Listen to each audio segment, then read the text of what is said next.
One day I turned off the light, but it didn't go dark.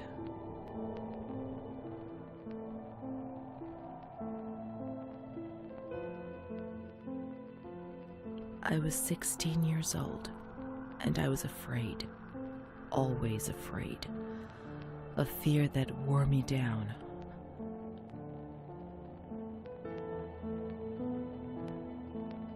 I needed help.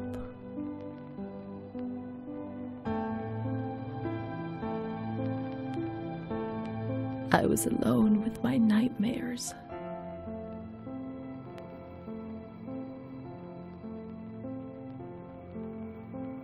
Screams. Desperation.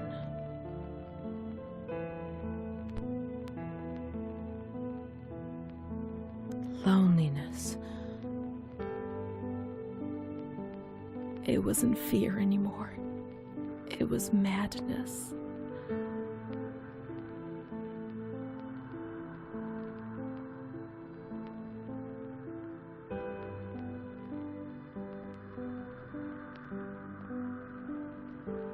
And when you're mad, you cease to exist.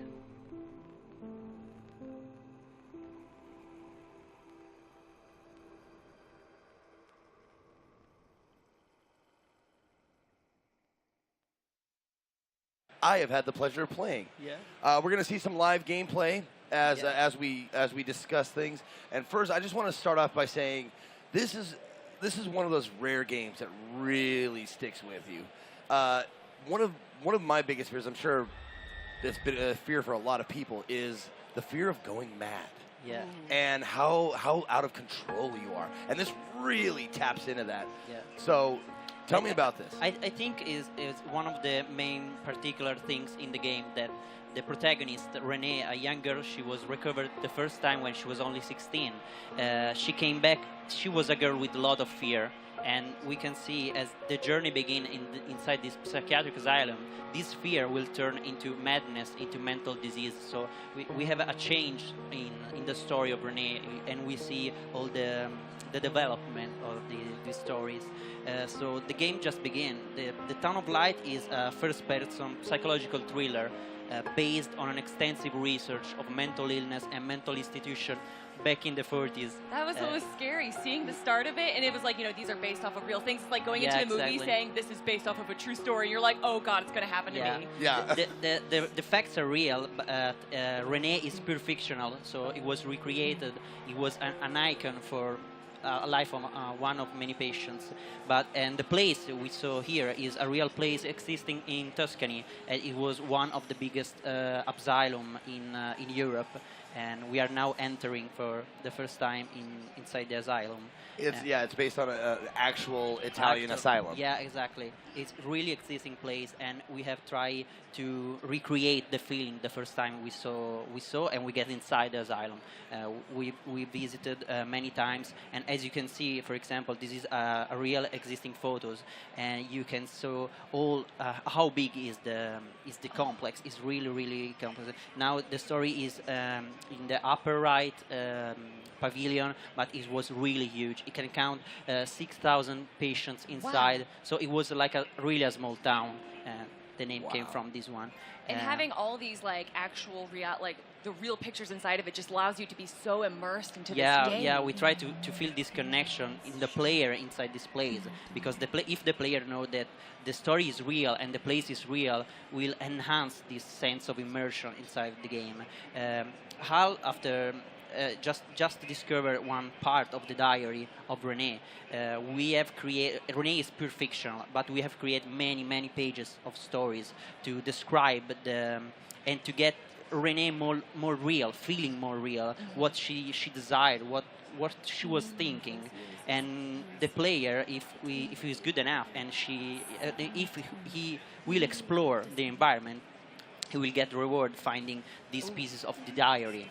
And you can understand better the story of Renée in the 16 years before she entered in the asylum. I wish you could get a close up on Kelly's face right now. Her brow is all furrowed, and she just that's what this game does to you. It's really immersive, and disturbing. Exactly. Yeah. This new wave of like point and click horror games is always about jump scares, right? Like scary music playing, the monsters chasing you.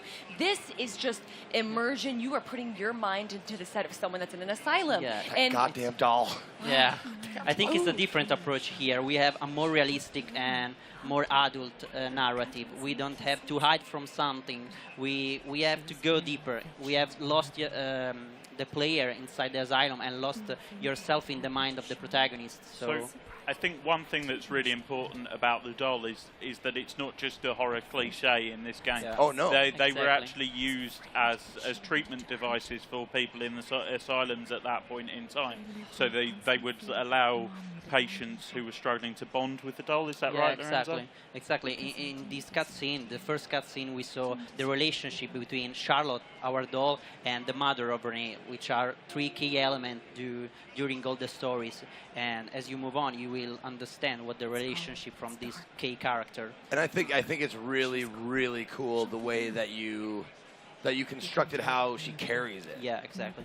That's really like important. It looks like she really cares for this thing. It's amazing. The slow rubbing of like, totally. Exactly, it takes care. I think you get the point, because this is a small environment puzzle you have to solve, and it's based on a real fact that doctors use these puppets to get the patients feeling better. And because if a puppet is in a comfortable place, then the patient is in a comfortable place. If the puppet is under a warm light, the patient will feel better under warm light. So we have to find a comfortable place and then to move under a warm light, which is upstairs. And the reason why we're discussing this game has actually been released for a little while. The reason why we're bringing it back is because it's coming out for console. Yeah, exactly. On Xbox One and PS4, the date release is set this spring. We have an announced date at the moment, but we are releasing really soon. So. And I can't stress enough how this is so much different than a lot of thriller games out there. The pace is on purpose. Yeah, exactly. I encourage anybody who plays this to really embrace like the slower pace, and to explore the atmosphere. environment. Yeah, it's a different kind of horror as well. I mean, the horrors here are what really happened to people in these asylums, in these facilities, back in those years. So it's not a traditional jump scare game. It's something very different to that. No, as you go on, like you see pictures and stories of how they actually try to treat these ailments or illnesses or whatever you want to call them, these afflictions, and how utterly barbaric they could be sometimes. Yeah, exactly. What's something that you learned from all the research you did to make this game that really surprised you the most? Maybe the practice at the end, but I can't spoil you. But there are really, really creepy and strange things, because there are a lot of superstition and ignorance around these controversial topics. So they treat patients in really a crazy way. For example, during reading our document, we found that they usually take the patient inside a box. Imagine a box where only the head is outside, and they put light bulbs inside and mirrors, and they flash the light on the patient, and they think that the patient will feel better if you put some light on, but it's really, really strange. That's crazy. Yeah, exactly. So they call it something like light bath, I think. But and really, they really to this day they still have these kind of weird things, like you can buy like a light that is like supposed to help with depression, like that kind of stuff. I think, you know, one important thing that the game does do is it tries to look at these horrific things that happen, but balance them with historical context as well, and without judging the people that worked in these places and were trying to do the right thing. We're just coming through to a game sequence here, so we're coming to the end. Please, you know, follow the game, follow it on Twitter, like us on Facebook, get all the latest updates. Yeah, where can people find you guys? So it's facebook.com/the